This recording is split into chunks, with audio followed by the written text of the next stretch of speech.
एक छोटे से गांव में राम नारायण और उसकी पत्नी सावित्री रहते थे। जवानी में उनका प्रेम पूरे गांव का मिसाल हुआ करता था।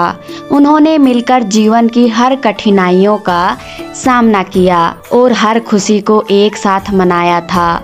सावित्री की हंसी राम नारायण के लिए संगीत जैसी थी और राम नारायण का ध्यान सावित्री के लिए सबसे बड़ा सहारा था।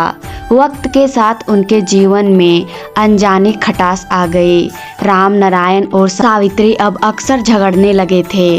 राम नारायण के मन में सावित्री के प्रति नफरत सी पैदा हो गई थी, जिसे वह खुद भी नहीं समझ पाता था। उसे लगता था कि सावित्री ने उसके साथ बुरा किया है, जबकि ऐसा कुछ भी नहीं हुआ था।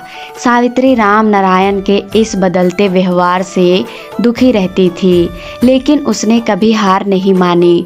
उसने राम नारायण को समझाने की बहुत कोशिश की, पर उसकी कोई भी बात राम नारायण के दिल तक नहीं पहुंचती थी।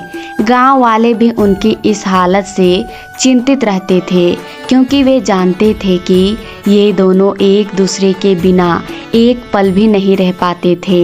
एक दिन गांव में एक साधु का आगमन हुआ। वह साधु अपने ज्ञान और विद्वता के लिए प्रसिद्ध था।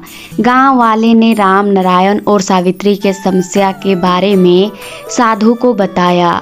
उनसे मदद की गुहार लगाई। साधु ने राम नारायण और सावित्री से मिलने की इच्छा जताई और उनके घर पहुँचे। साधु ने राम नारायण से पूछा, बेटा, क्या तुम्हें पता है कि तुम्हारी नफरत की वजह क्या है? राम नारायण ने उदास मन से जवाब दिया, नहीं महाराज, मुझे खुद भी नहीं पता कि मैं ऐसा क्यों कर रहा हूँ।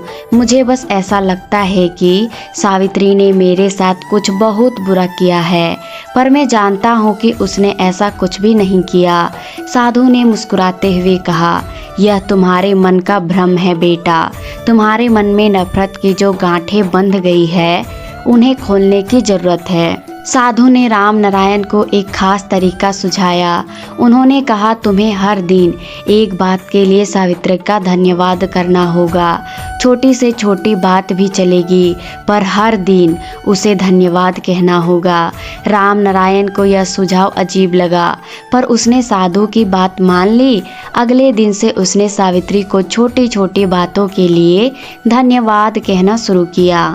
पहले दिन उसने कहा, धन्यवाद सावित्री, तुमने मेरे लिए चाय बनाई। दूसरे दिन कहा, धन्यवाद सावित्री, तुमने मेरा ख्याल रखा। धीरे धीरे राम नारायण को एहसास होने लगा कि सावित्री के बिना उसका जीवन कितना अधूरा है। उसकी नफरत की जगह फिर से प्रेम ने ले ली।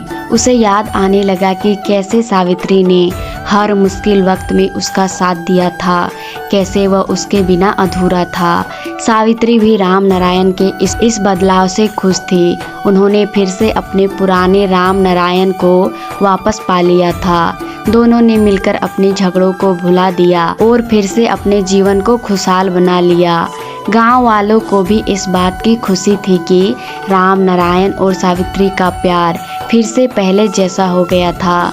साधु ने गांव को छोड़ते वक्त कहा, प्यार और समझदारी से हर समस्या का समाधान हो सकता है, बस हमें अपने मन की गांठों को खोलना चाहिए।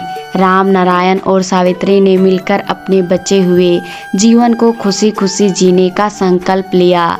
उन्होंने समझ लिया था कि प्यार और विश्वास से बढ़कर और कुछ नहीं होता।